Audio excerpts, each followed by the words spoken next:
Good morning, good afternoon, and good evening, guys. Celtic Warband here, and thanks for tuning in to another episode in my Austrian Habsburgs campaign for the Lucium Total War hot seat turn number 5. And we have a candidate for adoption here. Let's go ahead and accept. Well, actually, we're not making a lot of money, and he's not that great, so actually I'm going to refuse that. And turn. Thankfully, we are in the positive, which is good. I'm also bringing a lot of extra troops down here to join the fight against the Ottomans. Over here, let's group these two together and bring them over to Sirmium, I think is how you pronounce it. And I would like to see if he's not going to show me, unfortunately. Let me just take a scout here. It's 3 units. We should be able to handle that. So let's go ahead and siege. How many can I get in one turn? Just those, which is fine. And let's get the cavalry in there as well. Won't be able to afford the extra infantry, but that is fine. Meanwhile, these guys down here are going to be headed to this settlement. And I'll spend my meager funds on a watchtower on the way. So that is that one under siege. And then I guess this one we can join up with this main army that's coming down here. He can come over here to this settlement or an inland fortification. And then I'll group up with the Bosnian line infantry and some of my extra troops. Everything else is pretty well defended for now. But I'd really love to do some... Oh. You are weaker than I. Interesting. I wonder where my diplomat is. Although I probably wouldn't have enough to buy him over to my side. Agents. Diplomat. He's up here towards Poland.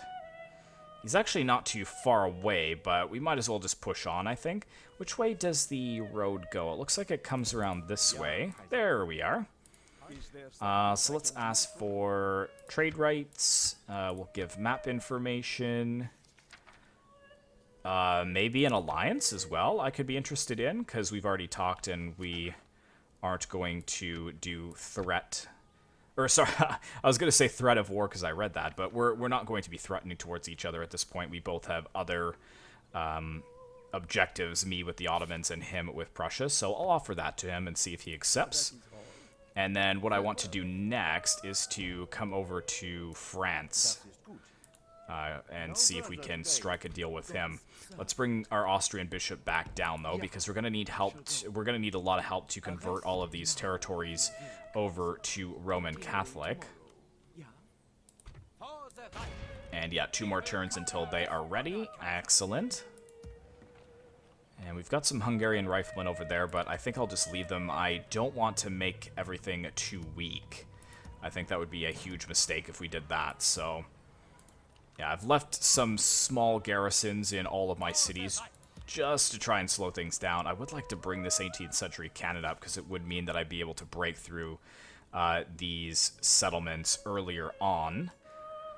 But yeah, I think that Venice is sieging 2 settlements down here, I believe, from what he said before. I can't recruit any diplomats to confirm that. But is there any of my settlements that I can bump up to just a little bit higher taxes? Not that. Nope. Nope. That's 75. It's getting close, though. And I don't want it to rebel. Well, I mean, we should be fine. Because if it gets worse next turn, then I could always just turn it down again. There, it attacks everyone. Higher classes only. Yeah, they're barely holding on. Okay. So, yeah, we're not making that much of a profit, unfortunately. But if we get some trade rights with people as well, then... we might actually be able to afford some things, because I really want to start leveling up my cities. I think that Austria, their main problem is that they start with such a large army, and maybe I should have been disbanding some of it early on so that I could afford more things. The European line infantry are useful. especially in well, actually, I'll never defend in sieges because since this is manual battles only, it would kind of be them attacking me first. Do I need the musketeer infantry since I have the Bosnian light infantry? Maybe not, actually. Could leave the musketeers here. Yeah, I think that's what I'm going to do, in fact, just to make things a little bit faster. 1, 2, that'll be 3 turns and they'll be over there. So I'll just leave these guys at Severia. And yeah, a very short episode, guys, but just nothing really going on. It's a very slow start, surprisingly, for Austria, but we should be able to have our first fought battle in the next episode here. Got some Home Guard militia and Janissary line infantry. 9, 17, and 12. How do they differ to my troops? 9, 17, 12. 6, 13, and 2. 5, 19, and 6. So actually, they have really good defense. So that could be a problem. I'm going to have to get in there with my general's bodyguard and really rough them up. Hopefully, they won't be able to hold on the walls for very long either. And this army is more than large enough, I think, to take this settlement out, and then we could swing over to this one here. And I don't know if they have any territory over towards Kaffa, so I just have a plan to push as aggressively as I can through Greece, and then maybe take Constantinople from them as well. I think that would be a huge blow. But that is everything. Let's go ahead and end the turn, and we will send it off to Poland next. So thank you so much for watching, guys. I really hope you enjoyed. Be sure to like, comment, and subscribe if you'd like to see more content like this in the future, and I will see you in the next one.